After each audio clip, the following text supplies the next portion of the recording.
ধামে আগত তীর্থযাত্রীদের ভিড় চোখে পড়ার মতো, মানে তীর্থযাত্রী ঢল নেমেছে বলা যায়।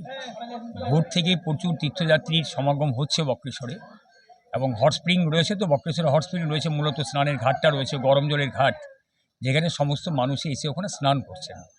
ওখানে একটা স্নানের ঘাট রয়েছে, ছেলেদের ঘাট, একটা মেয়েদের ঘাট, দুদিকে দুটো স্নানের ঘাট রয়েছে ব্যবস্থা করা।